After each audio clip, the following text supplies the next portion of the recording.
Ukraine's army on the verge of collapse, lack of personnel and weapons jeopardized long-awaited spring offensive. U.S. National Security Advisor urges Turkey to approve Nordic NATO membership amidst tensions and delays. Taiwan unveils cutting-edge combat drones to defend against China's aggression. Is this the future of asymmetric warfare? Ukraine's spring offensive in jeopardy, lack of personnel and weapons could cost them the war against Russia. Ukraine's army on the verge of collapse? Who will become a new member of NATO? Let's answer on this question in this video.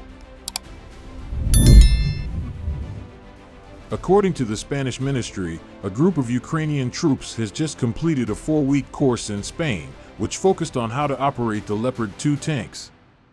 These tanks are being provided by Western allies to help Kiev in its battle against Russian forces.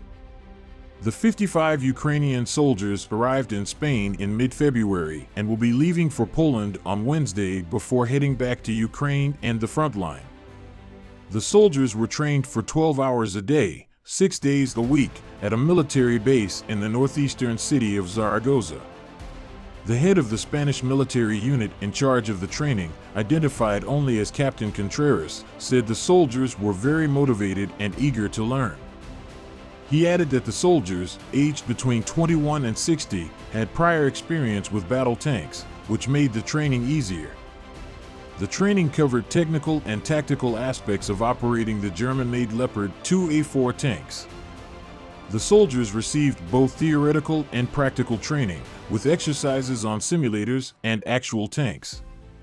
Captain Contreras said they gave the soldiers as little theoretical training as possible, as they preferred practical training. Spanish Prime Minister Pedro Sanchez had previously promised to send 6 Leopard 2A4 tanks immediately and hoped to send 4 more later. Germany initially resisted pressure from allies to authorize the move, but eventually agreed to send its own Leopards and green-lighted the deliveries from other countries. The Ukrainian soldiers praised the tanks' superior capacities compared to those they had used before and those used by the Russian side, Captain Contreras added.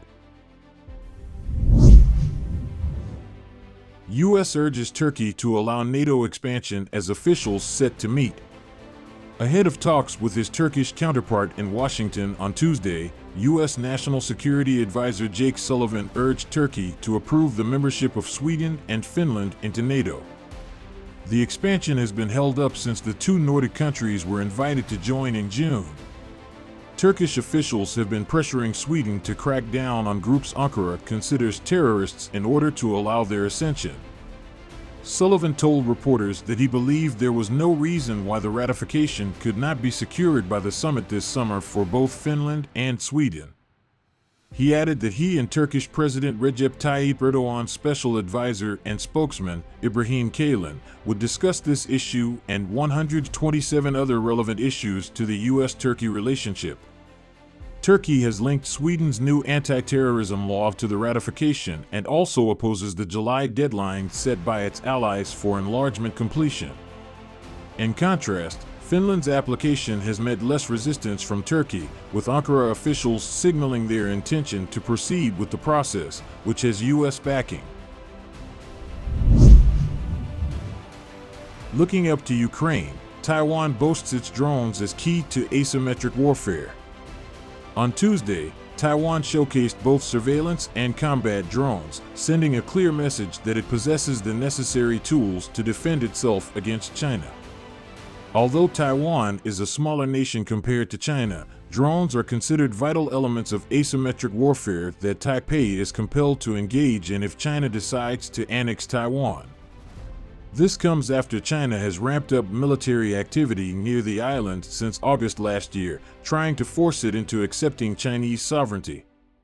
The National Chung-Shan Institute of Science and Technology, NCSIST, a military-owned organization, decided to display its latest drone models, including the Albatros 2 surveillance drone and combat drones equipped with GPS satellites.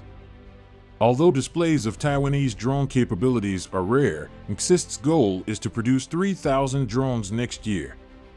According to Chile Pen, director of the Aeronautical Systems Research Division from XIST, increased adoption of drones in Taiwan's armed forces strategies is crucial. I hope our national troops can familiarize themselves with this weapon of asymmetric warfare and use them boldly, he told reporters. Taiwan's armed forces are well equipped, but they fall short compared to China's army. President Tsai Ing-wen has championed the idea of asymmetric warfare to make Taiwan's forces more agile and challenging to hit. China is quickly building up its combat capacity with drones, including swarms of flying robots, Taiwan's defense ministry said in a report. In response, Taiwan will focus on developing its combat and surveillance drones. Kiev doubted the readiness of the armed forces of Ukraine for the offensive. Ukrainian authorities have expressed concerns about the army's ability to launch a long-awaited spring offensive due to the lack of personnel and weapons.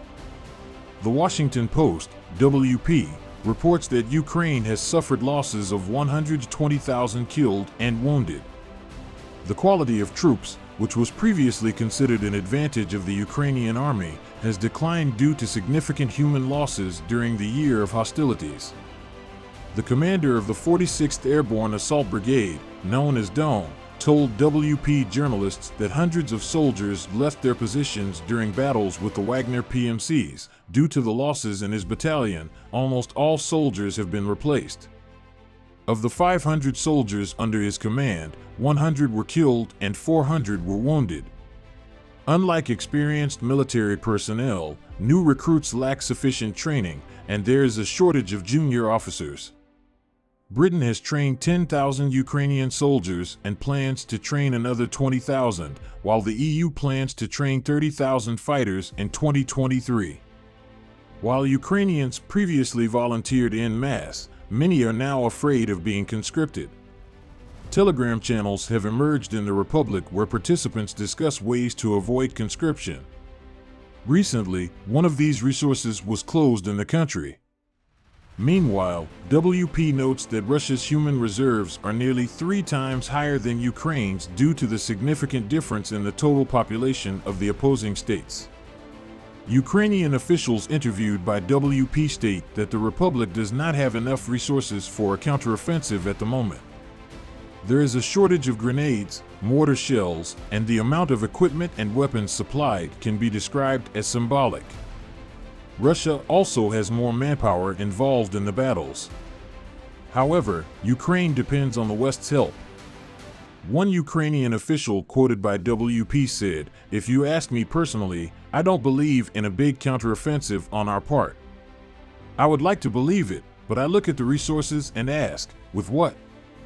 We have neither people nor weapons. And you know the ratio, when you go on the offensive, you lose 2 or 3 times as many people. We cannot afford to lose so many fighters."